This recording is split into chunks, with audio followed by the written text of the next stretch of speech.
हसायला काय झालं? रडताय का जणू? रडत नाहीये मी.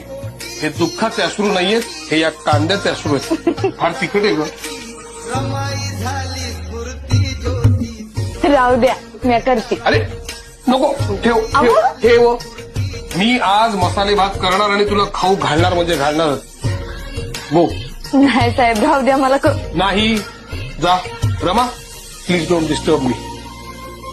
भया